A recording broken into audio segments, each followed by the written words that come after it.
아, 네. 문제가 너무 많죠? 네, 자, 1번서부터 한번 보도록 하겠습니다.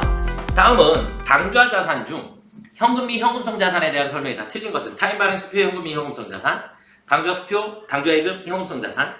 맞죠? 결산일에 그냥 3번이 답일 것 같네요. 그쵸? 맞나요? 결산일로부터 3개월이 아니라 현금성 자산은 취득일 기준으로 3개월이죠? 취득 당시 만기가 3개월. 맞나요? 네. 3번이 정답이 되겠고요. 2번. 무형자산에 해당하는 것으로 볼 수 없는 것은 그냥 이것도 공짜 문제네요. 맞죠? 내부적으로 창출한 영업권은 무형자산이 아니죠. 자가 창출을 인정하는 건 개발비만 인정을 해요. 그런데 개발비는 반드시 뭐냐면 이 무형자산에서 제일 중요한 건 유상취득분만 인정해요. 뭐만 인정한다? 유상취득분만. 다시 바꾸면 대가를 지불하고 얻어낸 것만 우리가 무형자산으로 인식을 할 수 있다. 이해가 되셨나요? 네, 그렇게 보시면 되니까 내부적으로 창출한 영업권은 돈이 안 들어간 거죠. 내부적으로 창출한 개발비는 돈이 들어간 거잖아요. 돈이 들어갔는데 얘가 제품화가 확실하기 때문에 개발비가 되는 거니까. 이해가 되셨나요?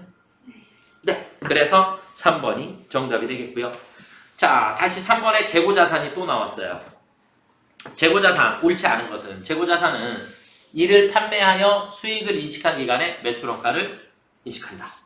재고자산의 시가가 장부금액 이하로 하락하여 발생한 평가손실은 재고자산의 차감 계정으로 표시하고 평가손실은 무조건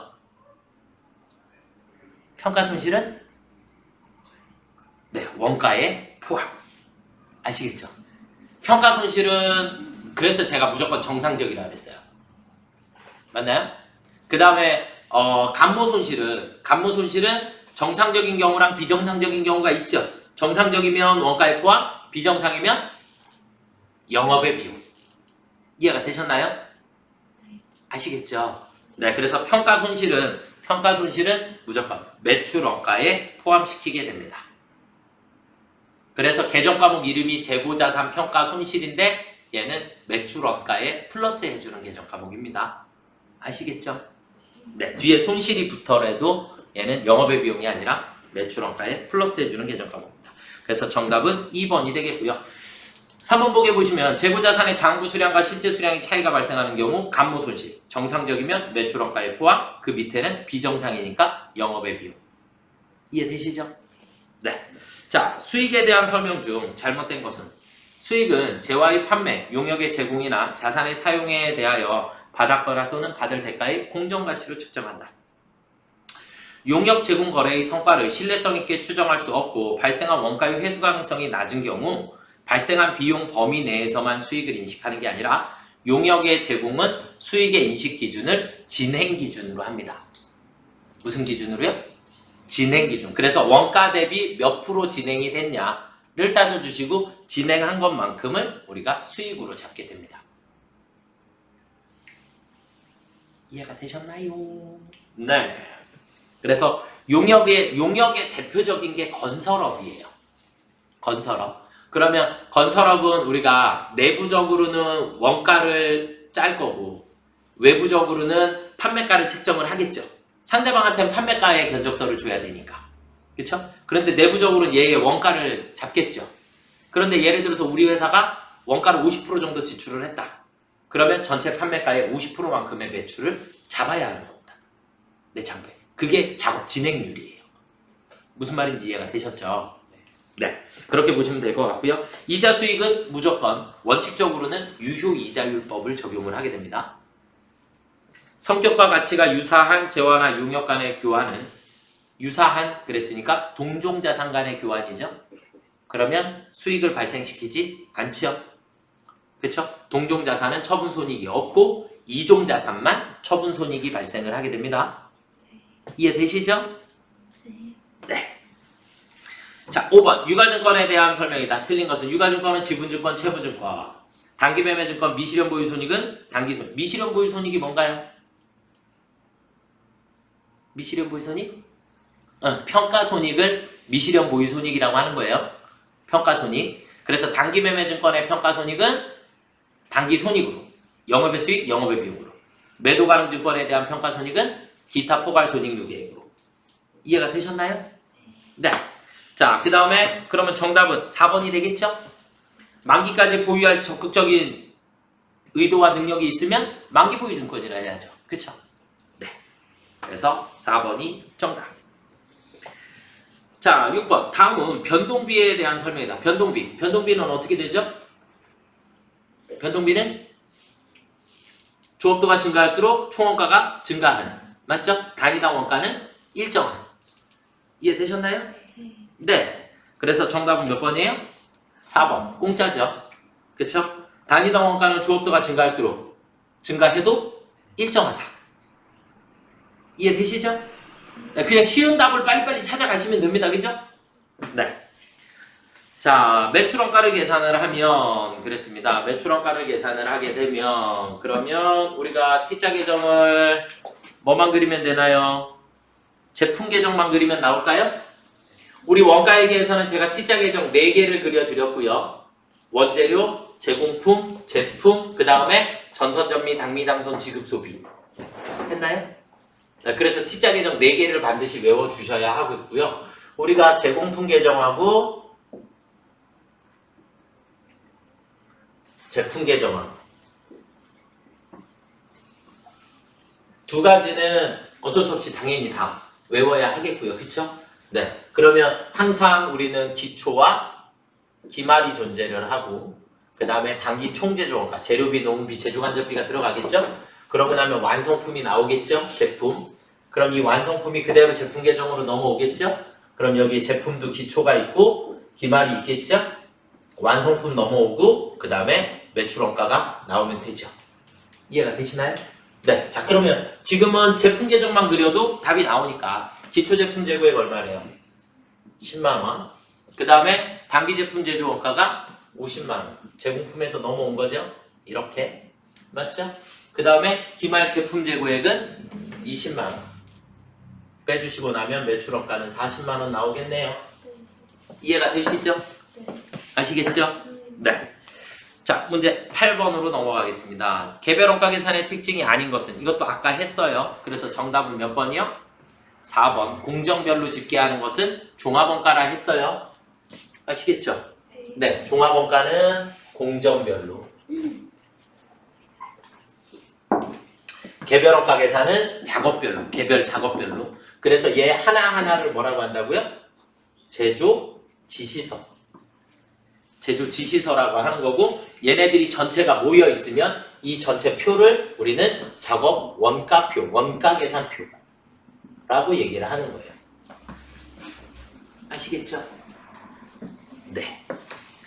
자, 그 다음에 문제 9번은요.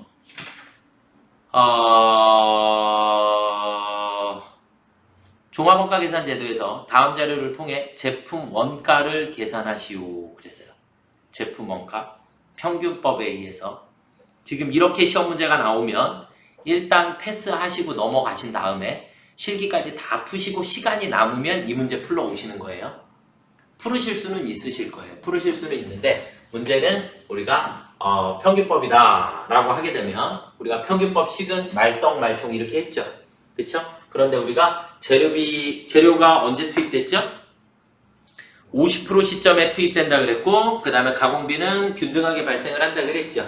맞나요? 그래서 지금은 재료비의 식과 가공비의 식을 따로 계산을 하셔야지 됩니다. 아시겠죠? 자, 자료를 여기다가 일단 제공품 계정에다가 먼저 넣어볼게요. 우리는 지금 문제에서 요구한 것은 제품 원가를 계산하라 그랬으니까 단기 제품 제조가 얘를 지금 물어본 거예요. 문제상에서는. 맞죠? 그런데 주어진 자료를 보니까 기초가 재료비랑 가공비가 나눠져 있죠. 그래서 기초가 재료비는 8만원, 가공비는 10만원. 맞나요? 네. 그 다음에 단기 총재조원가가 재료비는 10만원, 그 다음에 가공비는 16만원. 이렇게 되어 있는 거죠. 그러면 이제 기말을 우리는 재료비와 가공비의 기말을 계산을 하시면 돼요. 그런데 재료는 50% 시점에 투입한다 그랬는데 기말이 지금 현재 몇 프로죠? 60%예요. 그쵸? 그럼 재료가 다 들어갔다는 얘기죠. 50% 시점을 통과했으니까. 맞나요? 재료가 60%니까 지금 현재. 그러면 재료는 기말이 200개 곱하기 완성분 수량은 몇 개죠? 완성분 수량은 400개 플러스 다시 기말은 200개 분의 재료비. 재료비는 기초재료비가 8만원, 단기재료비가 10만원. 그래서 18만원만큼이 단기의 재료비.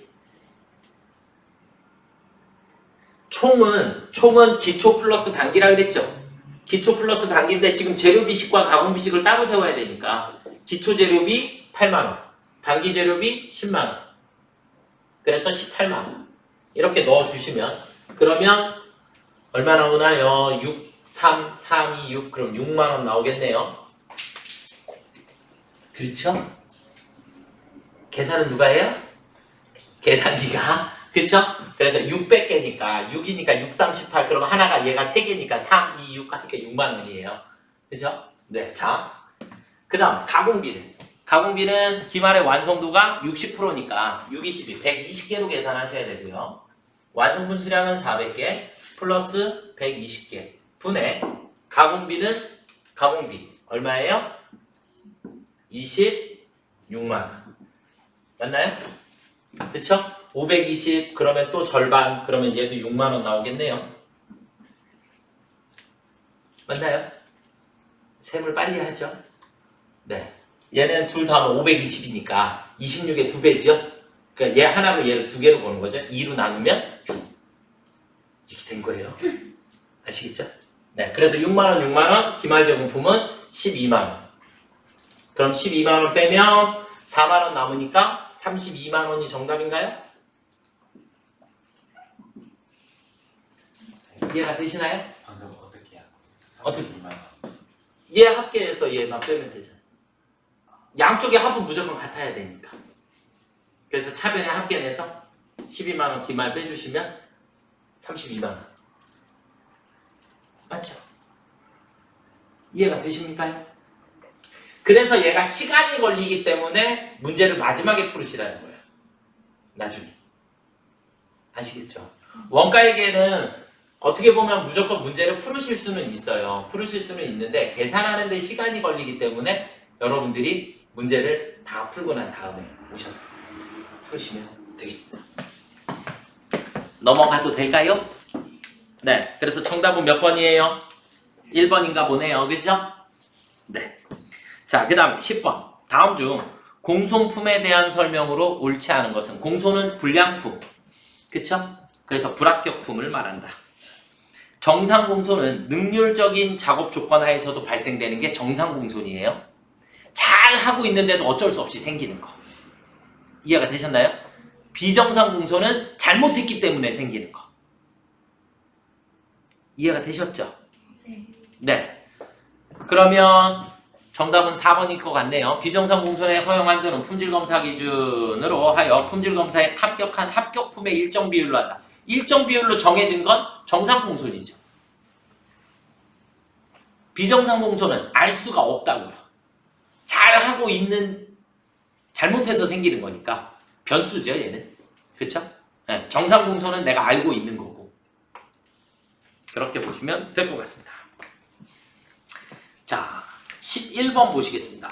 다음 중 부가세법상 간이가세자 적용 배제 업종이 아닌 것은, 적용 배제가 아니란 얘기는 간이가세자가 될 수 있는 것은, 이렇게 물어본 거죠. 부정의 부정이니까. 적용 배제가 아닌 것은, 그러니까 적용할 수 있는 것은. 이해가 되셨나요? 그리고 간이가세자, 물건 많이 못 파는 사람들, 소매점, 음식점, 그쵸? 소규모 제조업. 그래서 정답은 1번입니다. 나머지는 다 비싼 거죠. 그쵸? 그래서 도매업은 절대 간이가세자가 될 수 없어요. 아시겠죠? 도매는 물건을 왕창 떼다가 왕창 팔아야 되잖아요. 그죠? 그러니까 금액이 작지 않다 라고 보는 거예요. 이해가 되셨습니까요?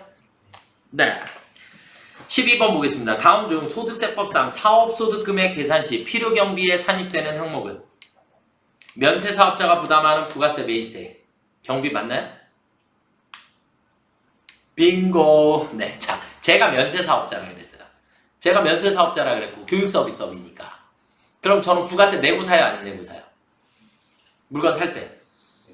내고 사죠. 내고 사는데 공제 받아요, 못 받아요? 못 받으니까 그만큼이 다 비용 처리는 해야 되겠죠. 공제는 못 받지만 난 지출한 건 맞으니까. 이해가 되셨나요? 그래서 면세 사업자의 매입세액은 그냥 비용이에요. 예를 들자면 이렇게 보실까요? 자, 여러분들이 과세 사업자다라고 생각을 하면 과세 사업자에서 모니터로 소모품비라고 할게요. 그냥 모니터 한 대만 샀어요. 10만 원에 부가세가 만 원이다. 라고 하면 일반 과세자는 소모품비 얼마예요? 10만 원, 부가세 대급금 만 원. 돈은 11만 원이 나가죠. 매입세 공제 받아야 되니까. 맞죠? 그런데 저는 매입세 공제 받아야 못 받아요? 못 받으니까 저는 소모품비가 얼마가 돼요? 그냥 11만 원이에요. 왜냐면 나 나가는 돈은 똑같이 11만 원 나가니까. 이해가 되시나요? 그래서 면세사업자의 부가세는 경비입니다. 그냥. 면세사업자의 부가세 매입세액은 그냥 경비, 비용이에요. 비용. 무슨 말인지 이해가 되셨나요? 아시겠죠? 만약에 차량 운반구를 취득을 했다. 그러면 그때는 경비 처리하는 게 아니라 뭐야? 자산에 포함이 되겠죠? 자산의 취득 원가에 포함이 되죠? 아시겠나요? 그런 것처럼 처리하는 게 여러분들이 알고 있는 불공이에요. 불공. 불공은 분개하다 보면 부가세가 안 나오잖아요. 금액이 포함돼 버리죠. 접대비에 그냥 포함돼 버리죠. 그냥 접대비 비용으로 처리하는 거예요. 이해가 되시나요? 네. 불공하고 똑같습니다. 왜냐하면 면세사업자는 매입세 공제 대상이 아니기 때문에. 아시겠죠? 그래서 1번이 정답입니다. 2번에서는 업무와 관련하여 얘는 이제 고의 때문에 그래요. 상대방한테 손해배상을 해줄 수는 있죠. 손해배상 해주면 원래 비용 처리를 하면 돼요. 우리 회사가 고의적으로 한 게 아니니까. 그런데 앞에서 지금은 고의적으로 했으면 이건 개인이 책임져야죠. 회사가 책임져야 될 게 아니라. 이해가 되셨나요? 네. 그 다음에 초과 인출금에 대한 지급이자 이거는 법인세법을 배워야 되는데. 그래서 인출금 초과한 부분에 대해서는 지급이자를 비용 처리하지 않습니다. 그래서 이거는 네. 그 부분 하나는 그냥 조금 패스를 하시고요. 성급 비용은 비용이 아니라 비용이 차감되는 거죠. 내년도 것까지 미리 지급한 거니까. 이해가 되셨나요? 네. 비용에서 차감하게 됩니다. 그래서 초과 인출금에 대한 지급이자는 우리가 이제 법인세법으로 가면 송금 불산입 항목이에요. 송금으로 인정하지 않는다. 그래서 송금 비용인데 비용으로 인정하지 않는다라는 항목 중에 하나입니다. 그래서 이 부분은 조금 그런데 일단은 무조건 정답은 1번으로 보셔야지 되겠고요. 아시겠죠? 자, 그 다음에 13번 보시면 과세표준 확정신고를 해야 되는 자. 확정신고를 해야 되는 자는 여러분들 머릿속에 2가지 이상 소득이 있는 경우. 그렇게 이해를 하시면 제일 빨라요.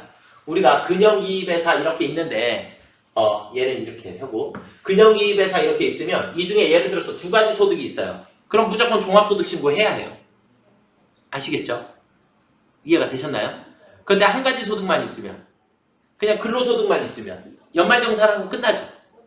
그렇죠? 연말정산하고 끝나고 그 다음에 우리는 얘네들과 별도로 퇴직소득, 양도소득, 분류과세라고 하는 게 있죠. 분류과세는 합산해서 신고하는 게 아니기 때문에 분류과세는 무조건 분류 따로. 그러니까 확정신고 안 해도 돼요. 아시겠죠? 퇴직소득은 퇴직소득이 발생했을 때, 양도소득은 양도소득이 발생했을 때 세금 내면 그걸로 과세 의무가 끝나요. 아시겠죠? 그래서 종합소득 중에 2가지 이상의 소득이 있을 때 그때는 합산해서 신고를 해야 한다. 이해가 되셨습니까? 네, 그렇게 보시면 되겠고 그래서 퇴직소득 분류과세니까 근로소득과 퇴직소득, 퇴직소득 분류과세 빼버리면 근로소득만 남죠? 그쵸? 자, 그 다음에 근로소득 보통예금의 이자소득 그래 2가지인데 이자소득은 얼마까지? 2천만 원까지 분리과세죠? 맞나요? 2천만 원까지 분리과세니까 분리과세는 소득이 아니라 그랬죠. 분리과세 소득에서 분리과세 빼버리니까. 그렇죠? 소득 금액이 없는 걸로. 그렇게 되니까 근로소득만 남게 돼요. 이해가 되셨나요? 그래서 정답이 4번입니다. 근로소득도 있고 사업소득도 있고 그러면 얘네들은 무조건 합산해서 종합소득 신고를 해야 하죠. 아시겠나요? 사업소득 하나만 있어요. 만약에 그러면 종합소득 신고해야 돼요, 안 해야 돼요? 무조건 해야죠. 사업소득은. 근로소득은 연말정산이라는 걸 하는데 사업소득 연말정산 안 하잖아요. 그쵸? 뭐 하는 사람들도 있기는 해요. 보험업 같은 경우에 연말정산을 하는 사업소득도 있기는 하지만 일단 기본적으로 사업소득은 연말정산이라는 게 없다. 이렇게 이해하시면 되겠고 무조건 종합소득 신고해야 한다. 이렇게 보시면 될 것 같습니다. 아시겠죠? 네. 그 다음에 우리가 이자소득이나 배당소득, 금융소득에서 제가 소득세법에서 이자소득은 무조건 분리과세가 있고 무조건 종합과세가 있고 조건부 종합과세가 있었죠. 기억 속 저편에 있나요? 네.